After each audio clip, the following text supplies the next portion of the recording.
Hello everyone, welcome to Ansarkari. Today we are again taking up the IFOS paper 2023, starting with the fifth question. First question is talking about what are millet crops? Describe major millets in India and their health benefit. So Karuna, you can start.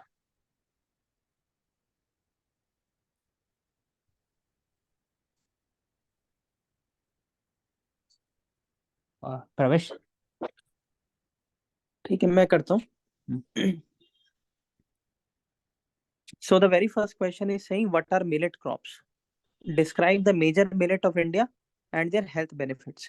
तो question बड़ा simple है और straight forward है. तो हमें बताना है कि मिलेट क्रॉप्स क्या होती है. मिलेट क्रॉप्स जिनको मोटा अनाज बोला जाता है, there are drought resistant and water saving crops, climate resilient crops. कितने टाइप्स होते हैं, फिर हम एक वेन डायग्राम बना सकते हैं, उसमें बता सकते हैं चिकपी, पर्ल, मिलेट, ये सारे इनके एग्जांपल होते हैं. उसके बाद describe the major millets of India. तो उसमें chickpea ragi. Millet. Chickpea millet कहाँ हाँ, से आएगा? चना. क्या चना हो बोलते हैं जाता उसको, है ना. चना ही बोलते हैं ना. मिलेट तो हाँ, ज्वार हो गया, ज्वार, बाजरा, बाजरा, रागी. बाजरा, रागी, रागी. ये हो गया. What are millet crop? Hmm. Hmm. तो इसी में सोरगम हो जाता है, पूरा सोरगम ही में कहलाता है एक तरह से. मिलेट क्रॉप लेगुमिनस से. नहीं, what are major millet, what are millet crops, तो उसके अंदर हम बताएंगे तीन keyword: drought resilient, hmm. Climate resilient and water saving crops. Hmm. इसमें तो ये तीन चीजें हम बताएंगे. मिलेट क्रॉप्स ये होती हैं. हम्म, और ठीक है. कोर्स, कोर्स सीरियल, एक और इंटीग्रेटेड वर्ड है, कोर्स सीरियल, मोटा अनाज. हम्म. अब मेजर मिलेट्स हमने बता दिया. अगर हम इसके अंदर बताना चाहें तो हम बता सकते हैं कि अ, जो पेनिनसुलर इंडिया है और जो वेस्टर्न इंडिया है वहां पर ये ज्यादा उगती है. उसके बाद हेल्थ बेनिफिट्स क्या है, तो जो आपका कार्डियो, डायबिटीज, इन दो, जो इसका ये बता सकते हैं पहली बात कि मेजर मिलेट इंडिया में है तो राजस्थान, मध्य प्रदेश, है ना, महाराष्ट्र. महाराष्ट्र से हाईएस्ट जगह पर ग्रो होता है. और मिलेट बता देंगे. और दे हेल्थ बेनिफिट बताइए. हेल्थ बेनिफिट्स में जैसे कि कार्डियो, डायबिटीज, रेनल जैसी जो डिसीजेज होती हैं लो उनको प्रिवेंट करती है. ग्लाइसेमिक इंडेक्स होता है इसके अंदर, कोर्स सीरियल कारण. तो डायबिटिक के समय में ये बेनिफिशियल होता है. बेनिफिशियल. सेकंड. कार्डियो, हम्म. सीबीडी डीज में हेल्प करता है, मतलब कार्डियो के लिए हेल्प करता है. और गट और हेल्थ के ये लिए. आपका जो, हाँ, ब्लड ब्लड वाला हो गया. न्यूट्रिशनल इनसिक्योरिटी में ले सकते हैं, hmm. Child stunting, hmm. obesity के. ट्रू मानसिंग. Nutrition security. Stunting, malnutrition, sorry wasting, ये सब चीज कर सकते हैं. और कुछ हेल्थ बेनिफिट?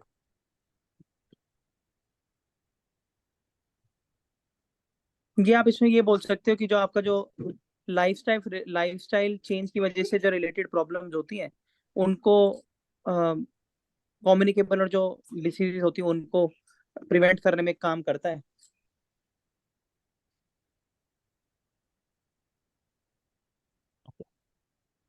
ठीक है. तो ये हो गया पहला क्वेश्चन. सेकंड क्वेश्चन बताओ. DNA fingerprinting. ठीक है.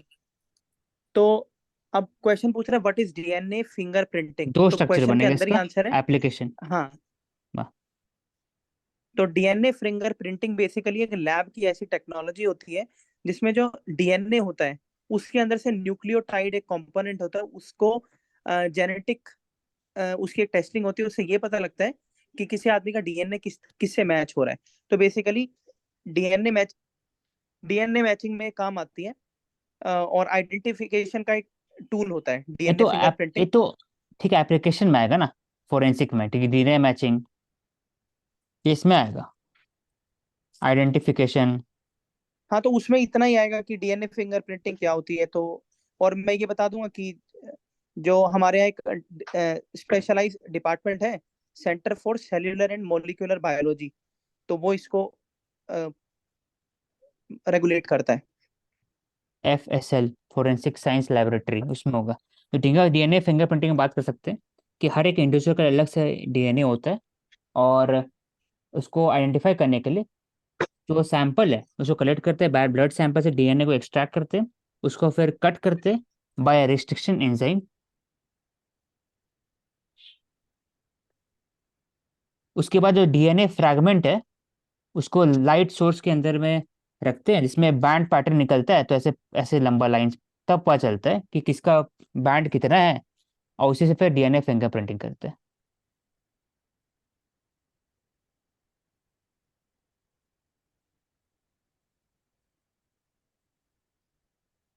तो हर एक स्पेसिफिक DNA के लिए मिल जाता है, A B B C ऐसे करके। आ, तो एप्लीकेशन बता दिए। DNA मैचिंग हेल्प करता है identification of bodies, identification of parents, और DNA प्रोफाइलिंग करने में मदद करता है। FSL लैबोरेटरी है, वो हेल्प करता है। और कोई और एप्लीकेशन? दूसरा जो हमारा जो पुलिस डिपार्टमेंट है, उनको बेसिकली जो सीरियस क्राइम्स होते हैं उनमें फोरेंसिक इन्वेस्टिगेशन में मदद करता है। हाँ, ये हो गया उसी और में। डीएनए डाटा, और हाँ, और डीएनए डाटा बैंक जो होता है उससे। और मेजर काम तो हम लोग सिर्फ बात करें ह्यूमन से रिलेटेड, और भी तो एनिमल। हाँ हाँ, फॉसिल्स में फॉसिल पे, हाँ, एनिमल फॉसिल का आइडेंटिफिकेशन। कल्चर में भी आ जाएगा।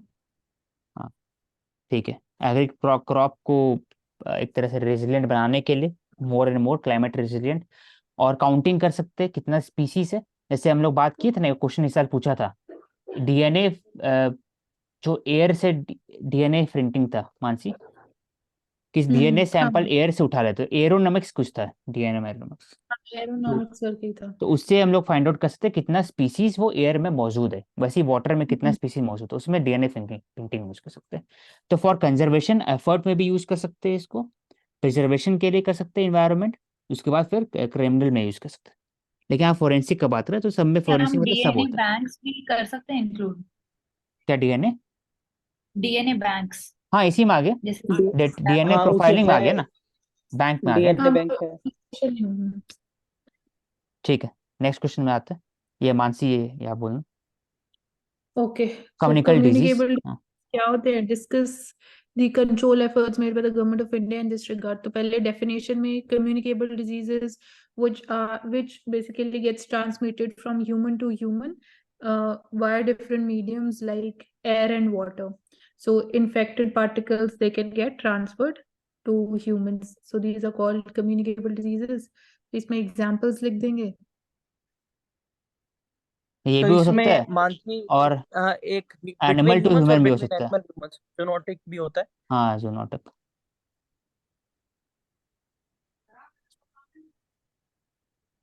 हाँ, और कम्युनिकेट एग्जाम्पल ले सकते हैं, एग्जाम्पल में। टीबी हो गया, हाँ, मिसल्स हो गया, कोविड हो गया। और कोविड तो है ही, इन्फ्लुएंजा हो गया। ठीक है। अब इसमें कंट्रोल कैसे कर सकते हैं? डिस्कस द कंट्रोल एफर्ट मेरे पास government of India. Control effort, हाँ, एक बार कम्युनिकल डिजीज में ये बोल सकते हैं कि वेक्टर होता है कि नहीं होता है, वेक्टर रिलेटेड होता है हाँ, कि एयर से होता है। एयर और वाटर से हो सकता है। हाँ, तो वाटर में भी कम्युनिकेबल है बेसिकली। टाइफाइड आएगा कि नहीं कम्युनिकेबल डिजीज में? हाँ, नहीं आएगा, टाइफाइड नहीं ना? नहीं है, कम्युनिकेबल नहीं होता ना नहीं है, टाइफाइड। टाइफाइड नहीं है। ना, ना, भाई, ठीक है। तो कंट्रोल एफर्ट बाय गवर्नमेंट क्या है?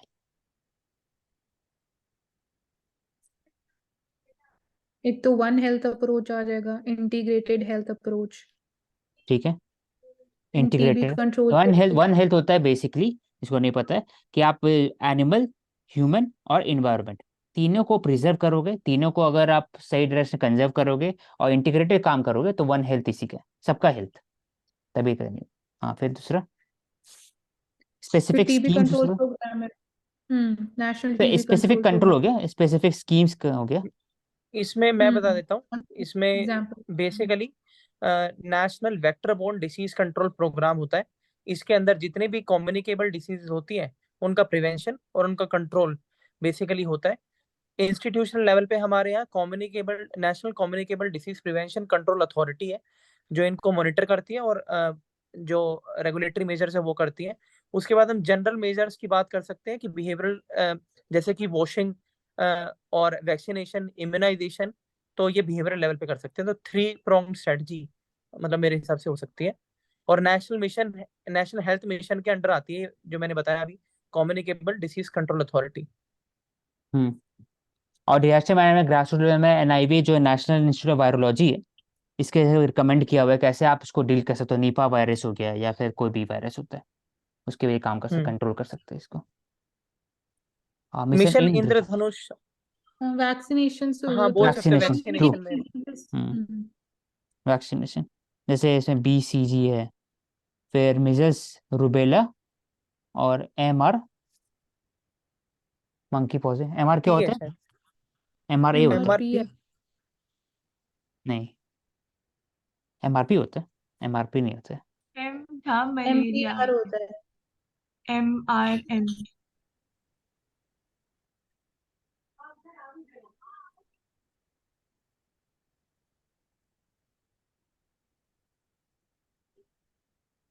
और PCV भी है। MMR वैक्सीन है। MMR, हाँ PCV, नीमोकोकल कॉन्जुगेट वैक्सीन। ठीक है, तो ये इतना स्टेप्स हो गए। और कंट्रोल गवर्नमेंट बताता, तो हम इसमें यही बात कर सकते हैं कि हम लोग हमेशा बात करते हैं कि पोस्ट पोस्ट नहीं बात करना, प्रिवेंटिव केयर बात करना चाहिए। तो प्रिवेंटिव केयर के लिए सस्टेनेबल, शुरू में बड़ा बात कर सकते हैं, सस्टेनेबल अर्बनाइजेशन का बात कर सकते हैं जिसमें ये सब नहीं रहे, और लेस यूज ऑफ एंटीबायोटिक, तभी अगर डिजीज होता भी है तो जल्दी ठीक हो जाए। और दूसरा एनवायरमेंटल सेंसिटिविटी डेवलपमेंट हो सकता है, ताकि डिफोरेस्टेशन अगर होता है तो उससे जो क्राइसिस आता है तो वो कम हो। ठीक है, नेक्स्ट आते हैं कि discuss the clean and green energy sources in India and in what way are they helping us to reduce carbon emission and carbon footprint? In what way? तो what way बताना है, are they helping? तो clean and green energy का sources India में क्या है, तो अगर इसी को रखते हैं तो इसमें वाटर है, उसके बाद वाटर तो ऐसे नहीं बोल सकते ना, सोर्सेज। नहीं, इसमें हम क्रोनोलॉजी के हिसाब से बोलेंगे कि इंडिया में कौन सा ज्यादा ग्रीन रिन्यूएबल एनर्जी हम यूज करें, लाइक सोलर एनर्जी से अगर हम पहले हम स्टार्ट लोग करते हैं। हाइड्रो यूज सबसे ज्यादा यूज हाइड्रो, कर रहे हैं, सोलर हो गया, सोलर एनर्जी, विंड हो गया, विंड एनर्जी। फिर न्यूक्लियर हो गया, हम्म। और उसके फिर बाद में फिर जियो थर्मल का बात कर सकते हैं। ठीक है, हाँ, और जियोथर्मल और डिस्कस कर देंगे बायोमास। सबको कितना परसेंटेज है, और फिर कैसे सोलर एनर्जी है वो सस्टेनेबल है, विंड भी है, ऐसे करके डिस्कस कर देंगे। डिस्कस करना है, लिस्ट नहीं करना है हर एक के लिए। हम्म। और in what way they helping, कैसे हेल्प कर रहा है रिड्यूसिंग कार्बन एमिशन। तो एक एग्जांपल ले सकते हैं किसी का भी, सोलर का ही एग्जांपल ले सकते हैं, और न्यूक्लियर का एग्जांपल ले लेंगे। उसी में हम बता देंगे कैसे हेल्प कर रहा है रिड्यूस कार्बन एमिशन, कैसे कर रहा है। तो सोलर जब यूज हो रहा है तब लेस यूज ऑफ कोल, कोल का जो परसेंटेज था पहले 80% था, तो अभी 65% हो गया, तो उसमें मतलब कम हुआ है 65 कोल हो यूज। गया। आज ही पढ़े थे। और सोलर यूज हो रहा है तो आपका ईवी बढ़ गया है, ईवी बैटरीज का यूज हो रहा है, तो बैटरी का एक इम्पोर्टेंस है। तो less use of carbon fossil fuel जो भी। फोटोवोल्टिक सेल्स का बोल हाँ, सकते हैं। तो यहाँ पर अगर न्यूक्लियर का है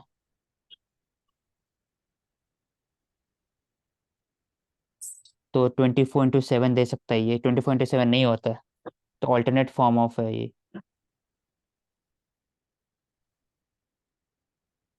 एनर्जी। और कैसे कम कर रहा है, और डायरेक्टली जो हार्मफुल गैसेस हैं जैसे सल्फर डाइऑक्साइड, नाइट्रोजन डाइऑक्साइड, वो कम रिलीज हो रही हैं। हम्म,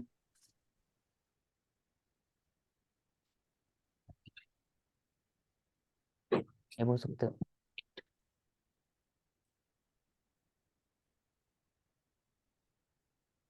बस यही बोल सकते हो। या हम हम्म, हाइड्रोजन की भी बात कर सकते हैं कि लाइक कार्बन रिलीज की तो हमने बात कर दी थी, कार्बन एमिशंस कम हो रहे हैं, तो कार्बन सीक्वेस्ट्रेशन की भी बात कर सकते हैं ब्लू हाइड्रोजन के केस में। हम्म,